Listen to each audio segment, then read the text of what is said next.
decided not to do it. So I'm going to do this, and then we're going to move on to the next vote getter, which was Satanism. What a fun subject, right? Haha. Okay. Many people have observed that there's an occult connection between an occult connection to some of the rituals in Freemasonry, though many Masons seem to be unaware of this. To many Masons, Freemasonry is much like a social club. In fact, I think probably to most, it's more like a social club like the Rotary Club or the Elks Club. They're just simply unaware of the deeper symbolism of many of their rituals. I'm going to read a quote from Ron Rhodes in his book on cults. The 19th through the 28th degrees of the Scottish Rite are deeply occultic, involving such things as the development of psychic powers, telepathy, altered states of consciousness, mysticism, Kabbalism, which was an occult art that began among the Jewish people in the 1st century AD, Rosicrucianism, which was a mystical brotherhood that involves the pursuit of occultic powers and spirit contact, Hermetic philosophy, which is another word for alchemy, and the pursuit of esoteric truths. Further, there is a connection between the ceremonies that take place in Freemasonry and the ancient mystery religions that worshiped pagan gods and promoted occultic ideas. These facts alone should be enough to dissuade any Christian from participating in Freemasonry. Jamie, our technical support man, thank you so much for all you do, is going to show us a video.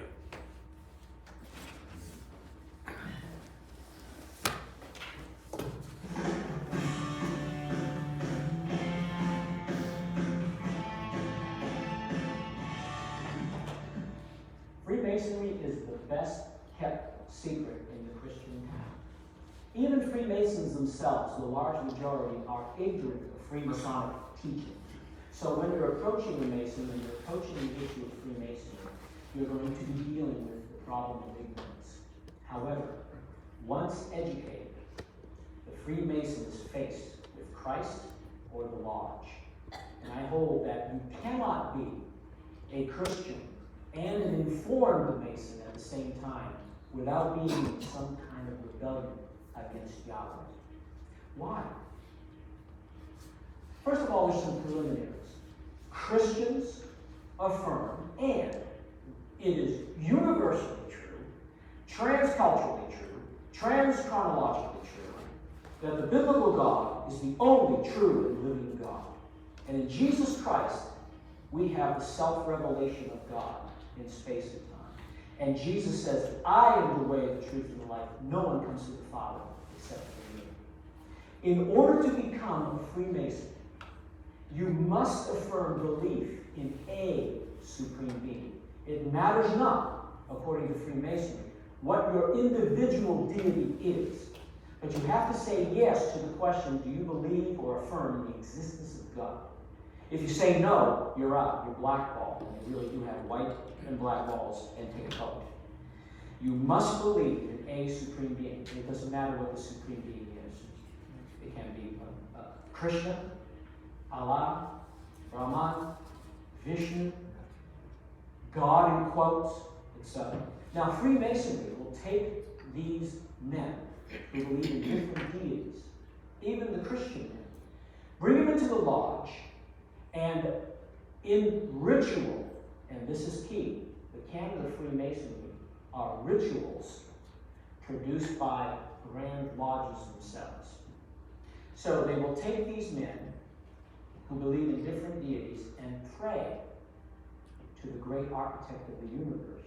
And each Mason silently reads his God into the great architect of the universe. A canopy God known as the great architect of the universe. This God is prayed to in lodge in collective syncretistic fashion. And this is detestable to Yahweh, according to the scriptures. One prayer, for example, in the first degree, they pray to Almighty Father of the universe and grant our present convention that this candidate may be, by the pure principles of Freemasonry, better enabled to display the beauties of holiness to the honor of thy holy name. This is theology, Almighty Father of the universe, a prayer of sanctification for the candidate, no matter what deity individually this candidate believes in. And yet, the Christian is there, potentially the Muslim is there, the Hindu is there, the Unitarian Universalist is there, and they're all praying to the great architect of the universe, the sanctification of the candidate. So, in the lodge, we have the great architect of the universe, and he is prayed to in a syncretistic fashion. Secondly, the lodge, the Masonic Lodge, takes all these men who believe in different deities and, through the ritual, gives them a way of salvation. And Jesus Christ is not in the picture. For example, Freemasonry takes the working tools of actual Masons. They build stone walls, cathedrals, etc. Takes the working tools and invests them with salvation and other forms of theology, universalist type theology. The lesson on the Common Gavel, I'll quote it verbatim from Richmond.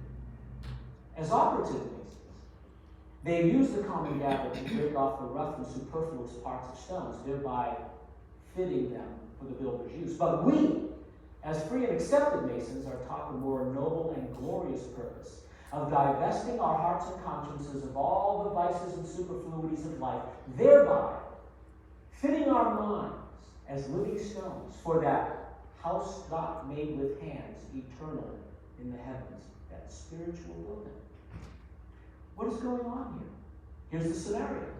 Men representing different deities, the lodge saying that in the Common Gavel, in this lesson, by the teachings of Freemasonry, we are chipped off and fitted as living stones for that spiritual building, that house not made with hands, eternal in the heavens.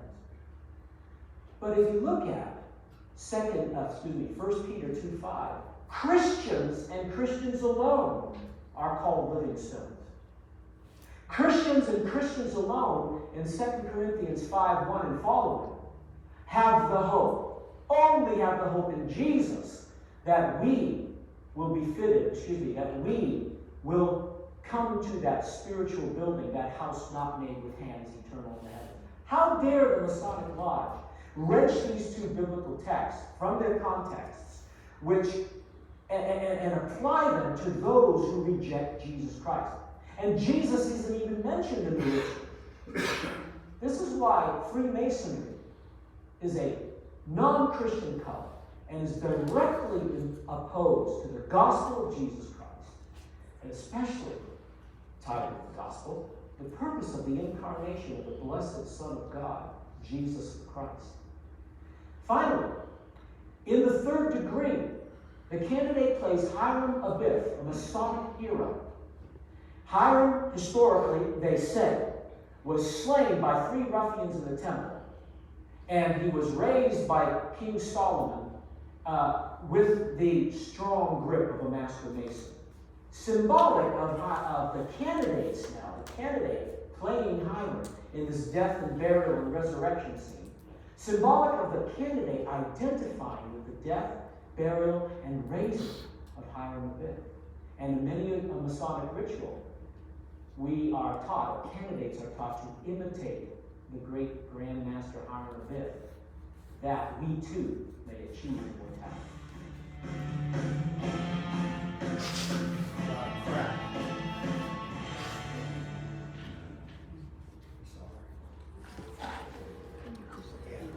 Yeah. All right.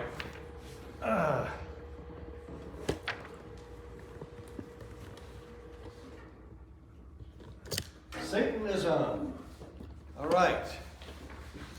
Have any of you ever visited the first satanic church of Winter Haven? How about the second satanic church? No? You've never been there? Do you know why you haven't been there? Because there is none.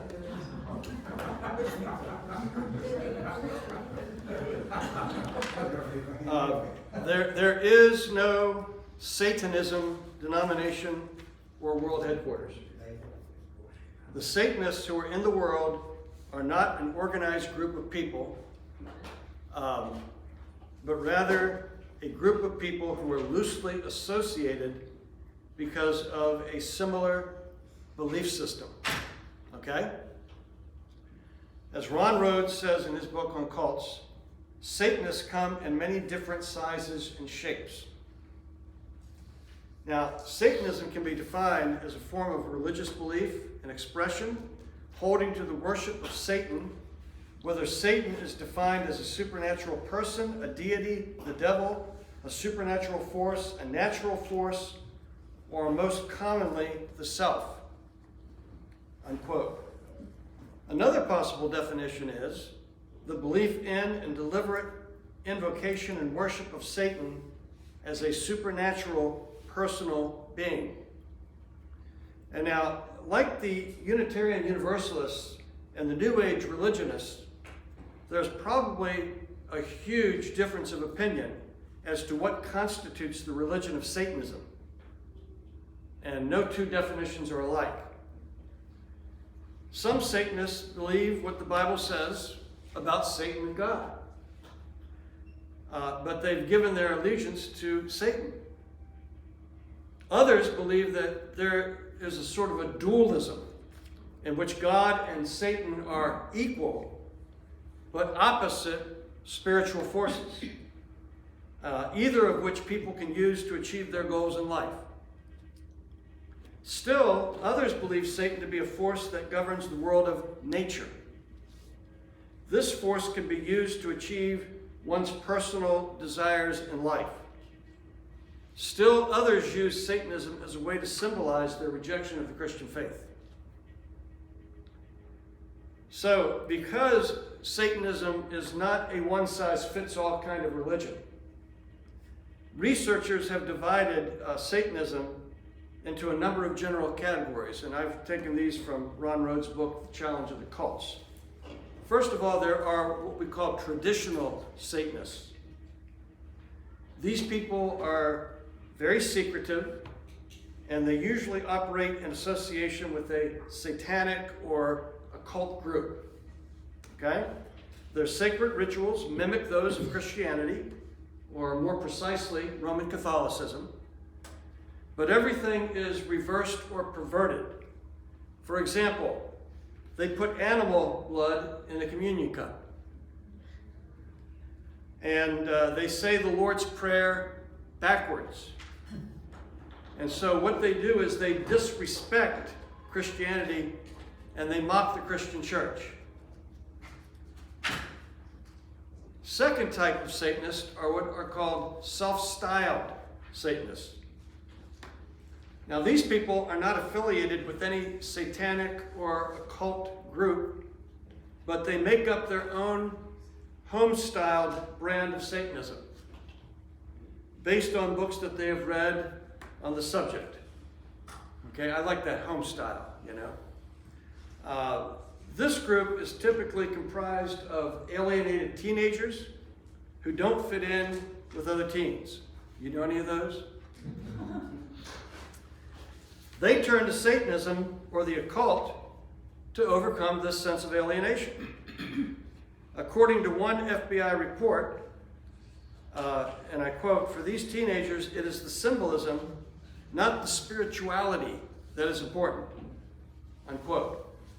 And so they will often use heavy metal music or drugs to enhance their experiences. A third category is what are called religious Satanists.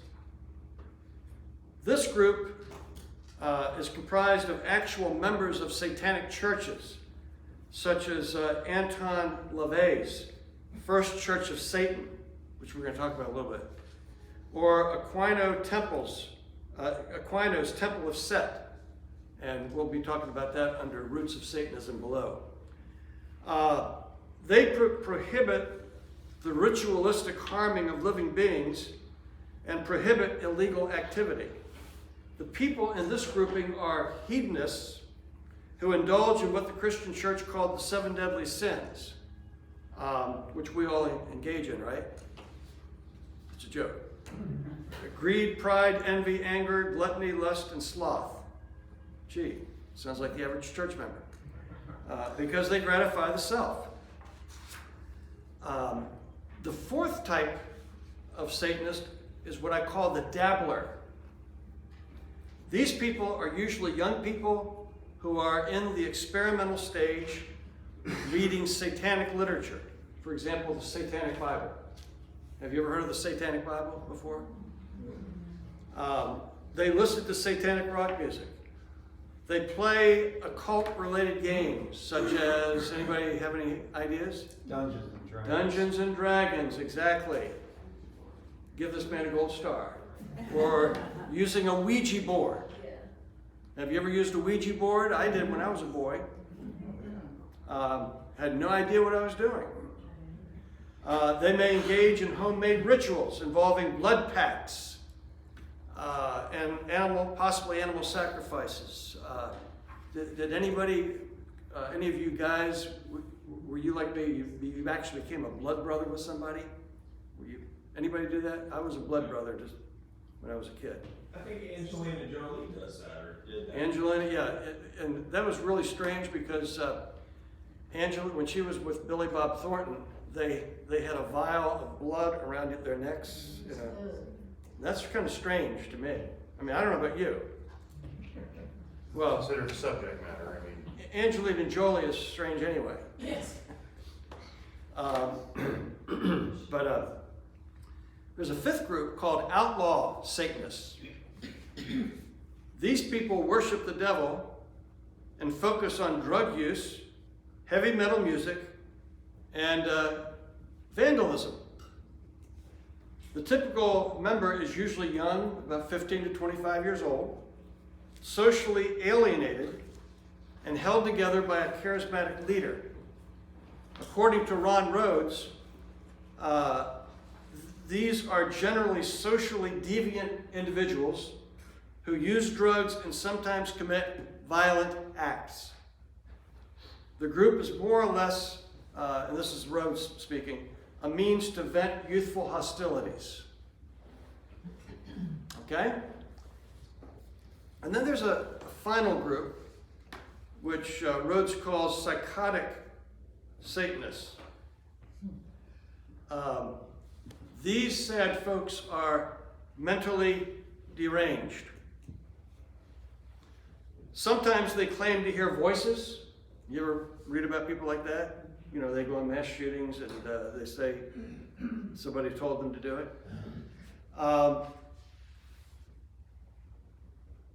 They believe that Satan is directing them to commit socially deviant acts such as murder.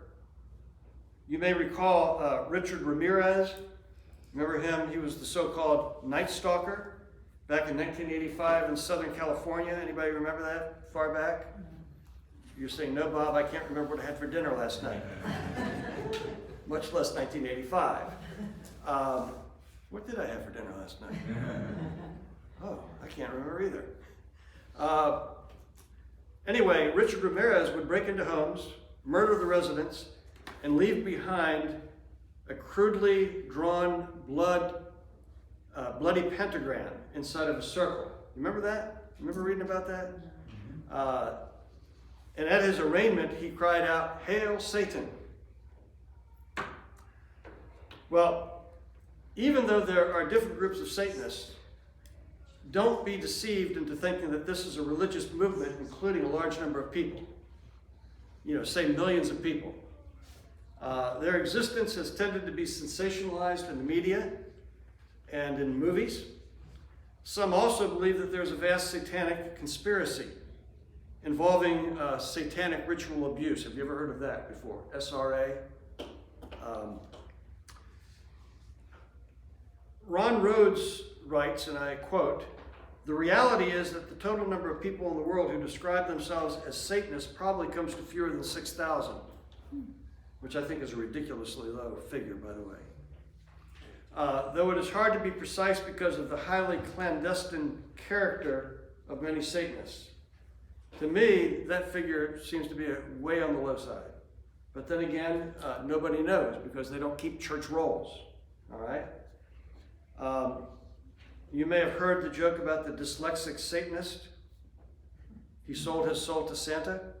Okay, that's all I have for you, as far as jokes go. I think I came across one of those, it was a picture online, and somebody had misspelled it, said Hail Satin, and I'm thinking, oh yes, you're soft and silky Lord. I like that. Yeah. All right, let's move on to the roots of Satanism. The first person I want to talk about is Aleister Crowley, who lived from 1875 to 1947. Crowley grew up in a strict fundamentalist Plymouth Brethren church. Are you familiar with the Plymouth Brethren? Yes. Very, very small fundamentalist denomination. When I taught in Spain, my classes were in a Plymouth Brethren church in Malaga, Spain. And I stayed there. I didn't even know they had Plymouth Brethren churches in Spain. But anyway, early in his life, he seemed to be more drawn to the evil characters in the Bible rather than the good ones. So he would have liked Goliath rather than David. He rejected the faith of his youth and his parents as a young man, and he became interested in magic and the occult. He led a depraved life. His credo was, do whatever you want. Gee, we don't hear that today, do we? No. Do whatever you want. His occultism and magic were mixed with ritual sex. He participated in group sex, bestiality, and homosexuality, most of which are now accepted in Western society.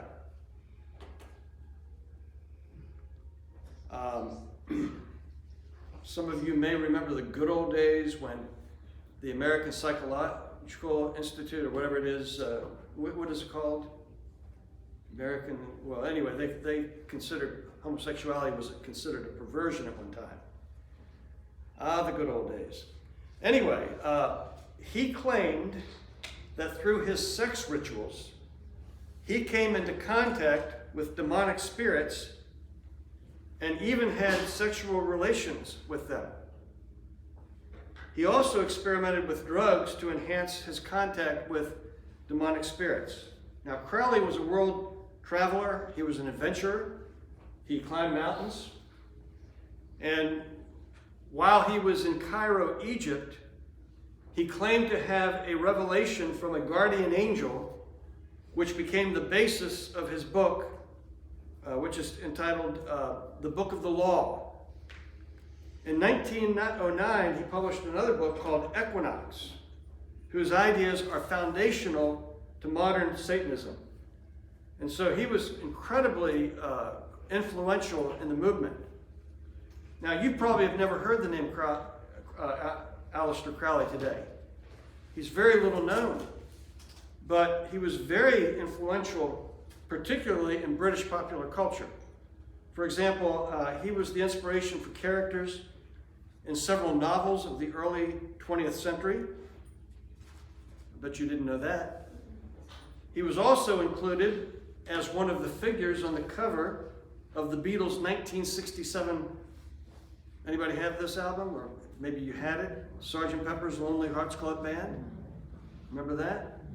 Did you ever wonder who those people were on the cover? I always did. I said, well, I have no idea who these people are. His motto, do what thou wilt, or what you want to do, was inscribed on the vinyl of the third Led Zeppelin album. It has also been suggested that David Bowie's #1 single, Let's Dance, which I've never heard, by the way, I'm not a big David Bowie fan, was basically a paraphrase of Crowley's 1923 poem, Lyric Love to Leah. Does somebody have a question here? Okay.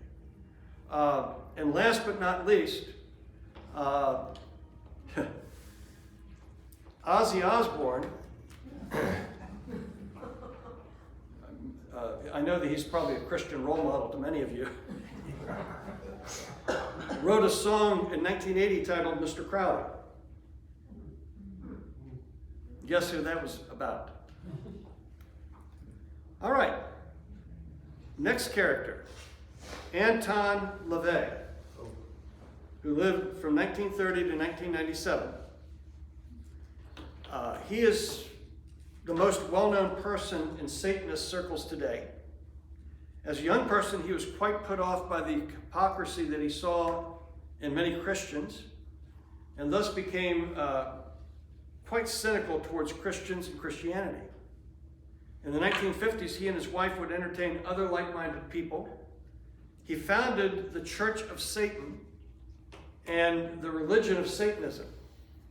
He wrote several books which were seminal to their thinking, including the Satanic Bible, the Satanic Rituals, and the Satanic Notebook. He was also a consultant on the set of the 1975 film, which I saw, by the way, The Devil's Reign. Anybody see that movie? You're not going to admit it. But that movie in 1975 starred William Shatner, remember Star Trek, Captain Kirk?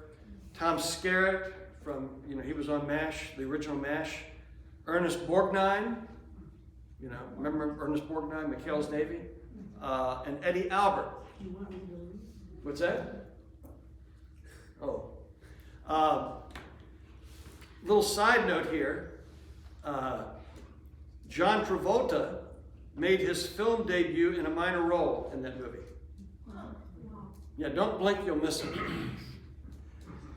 It was during filming that he was given a copy of Hubbard's book, Dianetics, and he converted to the religion of Scientology. LaVey has been called, he's been variously called the father of Satanism, the Black Pope, and the evilest man in the world. He said that Satanism is a blatantly selfish, brutal religion. It is based on the belief that man is inherently a selfish, violent creature, that life is a Darwinian struggle for survival of the fittest, and that the earth will be ruled by those who fight to win. Unquote. He was in favor of both heterosexuality and homosexuality, as well as adultery. In other words, whatever gratifies the self is fair game. It's acceptable.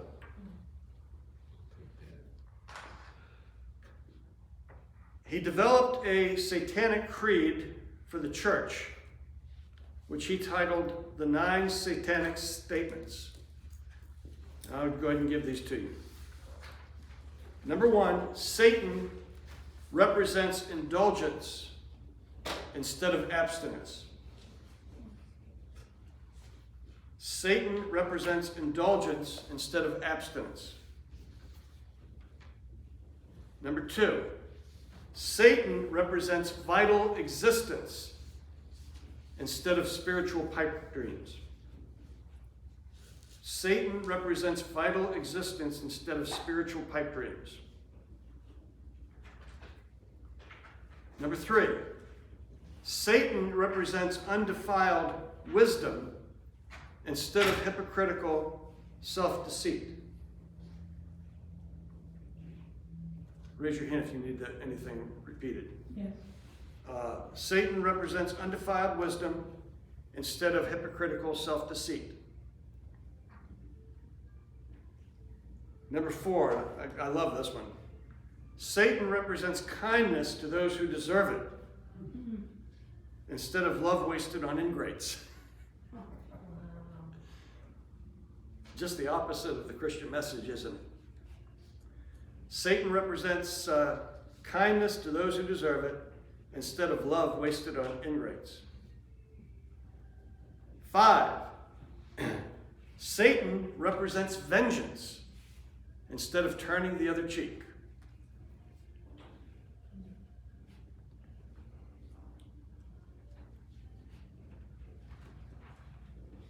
And then number 6, Satan represents responsibility to the responsible instead of concern for psychic vampires.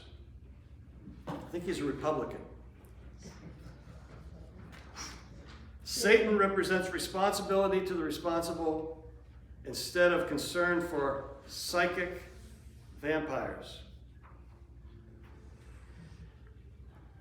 Number 7, Satan represents man as just another animal, sometimes better, more often worse than those that walk on all fours. Satan represents man as just another animal, sometimes better, often worse than those that walk on all fours, who because of his divine spiritual and intellectual development has become the most vicious animal of all. So we're the most vicious animal on earth. And you won't get any argument from me. That's true.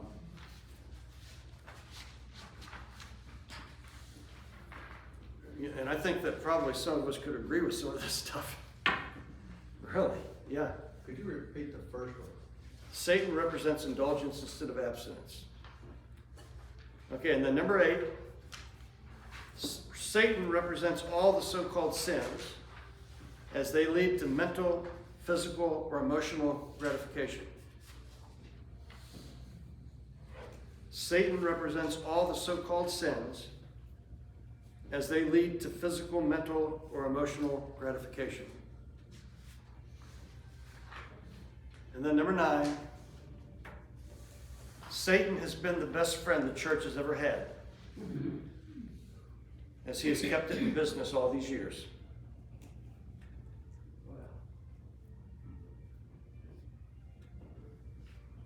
Okay, any repeats? 8.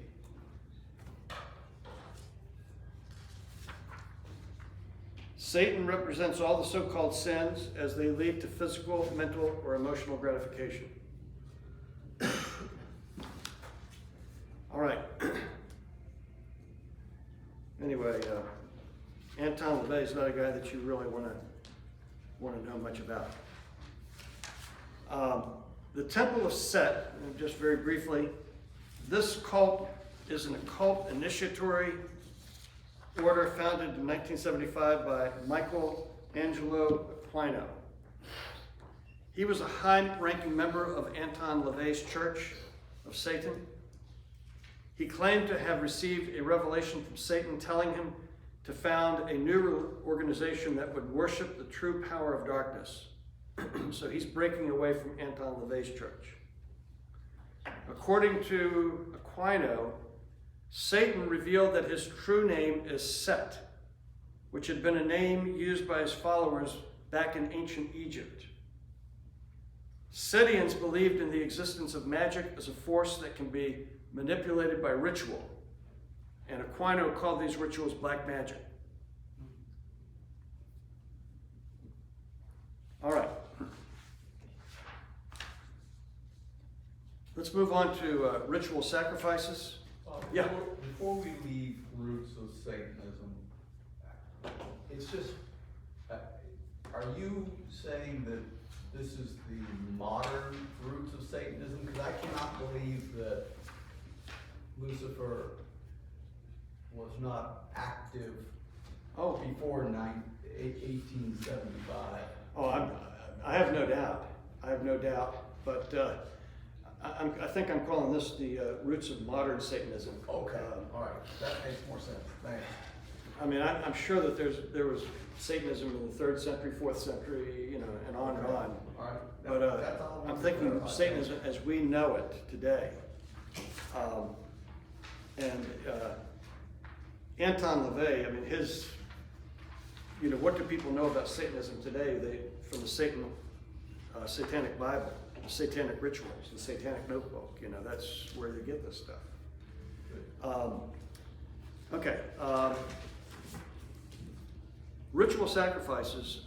The Apostle Paul tells us in Romans chapter 12 that we are to present our bodies as living sacrifices, holy, acceptable to God, which is our reasonable liturgical worship, in other words. Our reasonable worship. We present our bodies as living sacrifices. On the other side of the spectrum, satanic rituals often involve sacrifice of one kind or another. The Satanic Bible speaks about a symbolic human sacrifice. In that religion, the only people who would qualify for such an act would be and I quote, a totally noxious and deserving individual. Anybody know anybody like that? Oh, come on. Who, by his reprehensible behavior, practically cries out to be destroyed.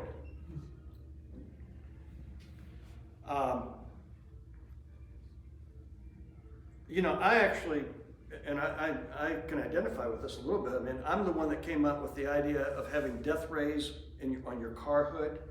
And people that cut you off or something, you just get them in the car and the person are reduced to like a 1-inch pile of carbon. Okay. Anyway, on one website that I visited, I found that they see, and I quote, the elimination of such obnoxious influences as something of a duty. These people are, and I quote, emotional leeches, dragging everyone else down to feed their starved egos, unquote. Now, please keep in mind that some Satanists, such as those affiliated with Anton LaVey's Church of Satan, they pay lip service, they denounce both human and animal sacrifices as a matter of public record. In other words, I think they give lip service to it. However, keep in mind that it was Anton LaVey who wrote the Satanic Bible, which talks about these kinds of sacrifices. Now, satanic rituals can include sexual intercourse, homosexual acts, oral copulation or masturbation. Another form of sacrifice is called the pain sacrifice, which may involve the slashing of one's arms, upper thighs, or buttocks. It is said that such acts may bring about a physiological response similar to sexual ecstasy. Now, I don't know about you, but this sounds eerily similar to the Roman Catholic practice of self-flagellation. Have you heard of that? Which was practiced as a form of mortification of the flesh. Rhodes tells us in his book, still other Satanists engage in sacrifices that utilize human or animal body parts. For example, neighbors' pets, especially if they bark a lot. Carcasses on the roadside, or perhaps body parts obtained by grave robbing. And some allegedly engage in the sacrifice of live animals or humans. That's from Ron Rhodes. Now, the rationale behind live sacrifice is that the sacrifice of an animal releases its life force into the surrounding atmosphere of the ritual, and that this force can be harnessed by the Satanist, thus enhancing the Satanist's chances of obtaining the full benefit of the ritual. Some Satanists believe that they are sacrificing demons, who in return will grant them their request. And so the greater the request, obviously the greater the sacrifice must be. Now, the most offensive ritual to most Christians is what is called the what? Anybody want to take an idea? A stab? Huh? Child sacrifice. No. Black Mass. The Black Mass. It's sacrilegious and a blasphemous mockery of the Roman Catholic Mass, which of course we don't do here. Rhodes calls the Black Mass the antithesis of Christianity. In the Black Mass, typically a crucifix is hung upside down, and participants recite the Lord's Prayer backwards. A mock blessing is made using filthy water, as opposed to what? Holy water of the Roman Catholic ritual. It may include, and the Roman Catholics don't do this, by the way, a naked woman in the altar, the sacrifice of animals, and bizarre sex acts. All right. Beliefs of Satan. I've already mentioned that there's no one-size-fits-all with respect to Satanism. Typically, the different groups have different views on different doctrines.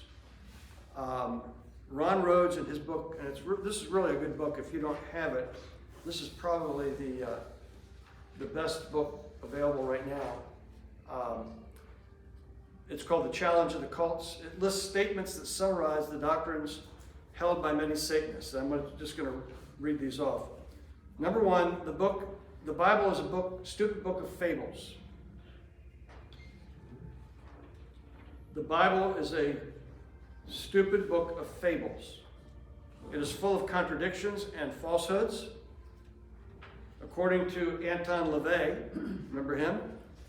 He said, and I quote, "Christian doctrine has become outmoded and unbelievable, even to the most feeble-minded. One wonders, how is it possible for people to be so stupid as to believe the lies they are taught by ministers and priests? They don't even place themselves, in submission to the Satanic Bible, even though they do believe its teachings. The Satanic Bible is not intended to be obeyed as authoritative. It's more of a guide. Okay, so the Bible is a stupid book of fables. Number two, God is interpreted variously. In other words, there are many ways to interpret God among Satanists. You might have, in some Satanist groups, atheists who deny the existence of God. You might have dualists who believe that both God and Satan exist, they're equal in power. Third, Jesus is an embarrassing failure. Now, there's a lot of disagreement among Satanists as to who Jesus was. Some believe that he existed, but that he was a failure. They believe that he was essentially a peace-talking wimp with a weak spine. He was always talking about stupid things like love, forgiveness, and self-denial. By way of contrast, Satanists believe in personal power and self-gratification.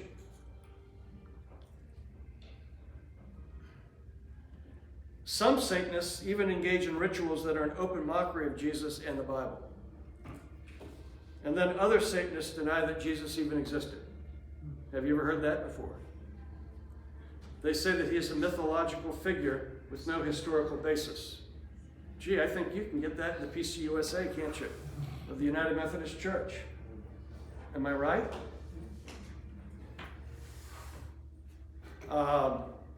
Number four, man is supreme.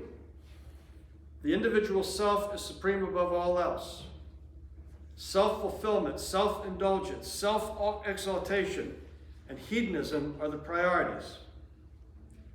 I just read an article, I think it was in the Wall Street Journal.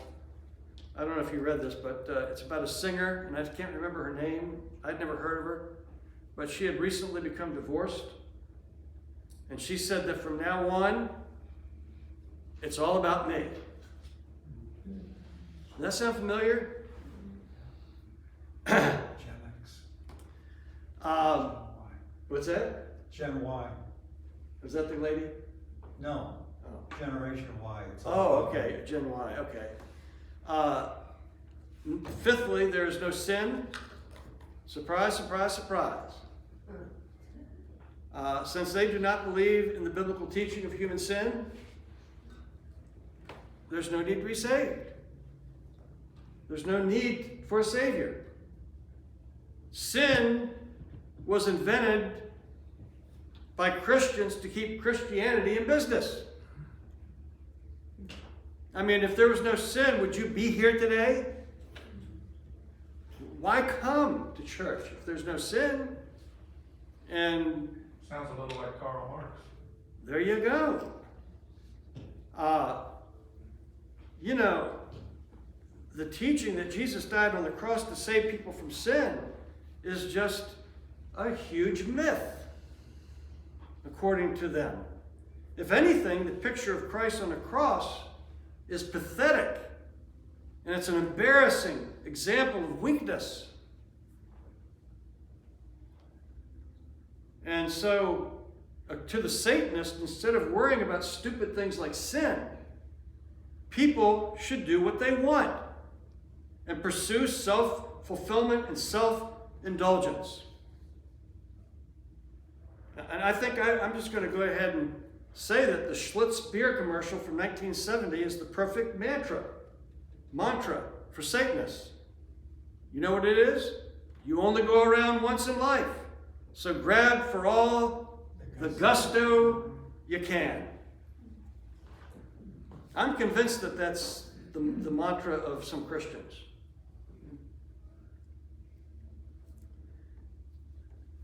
Number 6, the afterlife is also interpreted variously. In other words, there are different views about the afterlife. Some believe that there is no afterlife at all, and that the present is all that there is. Some believe in a form of reincarnation.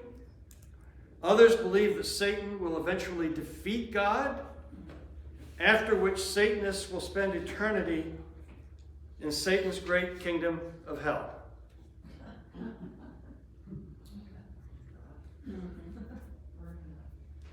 It's hot there, but at least it's a dry heat. Okay, any questions before we go to satanic ritual abuse controversy, which we're going to close with? I'm not sure what to say about this, but during the 1980s and 1990s, there was a panic about alleged satanic ritual abuse, also called SRA, in the English-speaking world mainly. This panic was propagated mainly by psychotherapists, social workers, and some Christian fundamentalists, as well as law enforcement officials. It has been claimed that there are some 100,000 adult survivors of SRA. These survivors supposedly have had certain memories therapeutically recovered that point to satanic crimes on the part of either their custodians or their parents. And you may have heard of memory recovery. And I don't know a lot about this myself, and I'm not qualified to really speak about it. But these memories include emotional abuse, sexual abuse, including the mutilation of sexual organs, incest, physical beating, bestiality, and forcing women to have babies that are then sacrificed to Satan. According to Ron Rhodes, the typical victim of SRA is a white woman from 25 to 45 years of age who has a, surprise, surprise, a history of psychological problems. Gee, who would have thought? This woman may be highly intelligent, but she is also highly suggestive. Often she has sought counseling for an unrelated problem, such as an eating disorder, and somehow during the counseling, memories of SRA surface. In most cases, these memories surface because the therapist raised the question of repressed memories. And so the repressed memories are, I guess, like a coping mechanism for self-protection. Now, the problem with all of this is that there is very little evidence that SRA actually occurred, at least not on a widespread scale. It's said that there is a vast conspiracy and that evidence has been suppressed. Excuse me.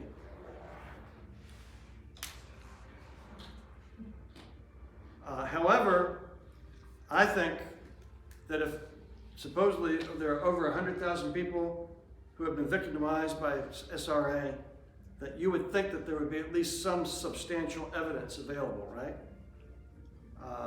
To verify the accounts, but hard evidence is lacking.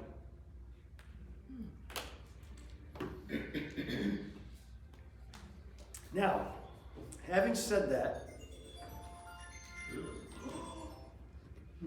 That's $10. is my time up? No, that was unrelated, Bob. He's sorry, Bob. Having said that, there are numerous incidents of alleged SRA reported in the United States, the UK, Australia, as well as Brazil, Belgium, and Argentina that were highly publicized. For example, in 2001, the Melbourne Diocese of the Roman Catholic Church, that's Australia, acknowledged that a Melbourne priest took part in SRA in which a number of deaths occurred in the 1960s. In Central Coast, New South Wales, 2 journalists from a local newspaper claimed to have seen evidence of the ritual abuse of children. In Belgium, during the investigation of the serial killer Marc Dutroux, several women approached police claiming to be adult survivors of a network of sexual offenders whose ceremonies were similar to SRA. And then in 2003 in Scotland, police arrested 8 people for sexual abuse of children, which resulted in allegations of a widespread satanic pedophile ring. I don't know if you remember reading about that. I'll tell you, a lot of this stuff, you read it, years later, it just kind of all runs in. What's one more mass shooting, right? And then finally, there were numerous accounts of SRA in Minnesota. Supreme Court Justice Antonin Scalia, did I get the name right? Scalia. Referred to one of the cases in his summation of a later case and wrote, "There's no doubt that some sexual abuse took place, but there's no reason to believe it was widespread as charged." And so I'm just going to conclude with this. In conclusion, we have no real evidence of SRA or how widespread it may be if indeed it exists. So you may have heard of stories. How many of you have heard of stories of SRA in the news or anything? So I don't know. I really don't know. But anyway, that's 8 weeks of cults. Yeah. Do the Satanists believe in an afterlife? Oh. Some do, and some don't. Yeah, we just talked about that. Yeah, some do. It's interpreted variously. Okay, I guess I missed the Yeah, some do and some don't. Well, this has been 8 weeks in which we've studied different cults. I hope Donnie wasn't upset. Was he upset? Yeah.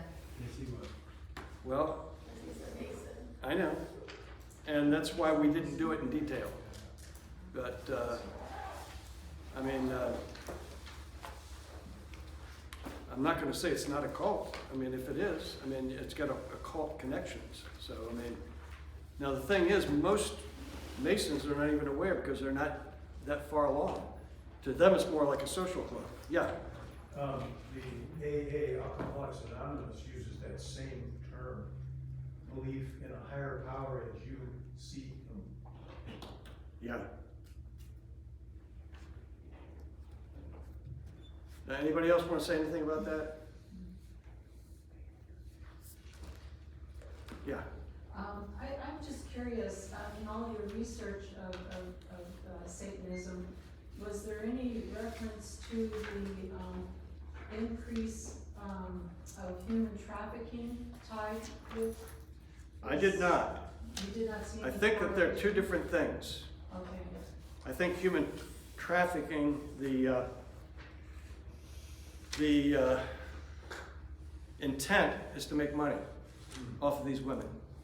opposed to just abuse, Yes, okay. it's not ritualistic abuse.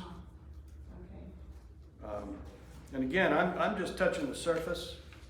And when I started researching, I knew basically nothing about this. I know a little bit more about the cults now. You know, there's some excellent books that you can look at that would be very, very helpful to you. And probably number one would be Ron Rhodes' The Challenge of the Cults. So anyway, this has been a journey, 8-week journey. So hopefully we've all learned something about the cults. And you know, my purpose is not to offend anybody, but to simply shed light on these cults. So, Prosperity Gospel in 2 weeks. Joel Osteen,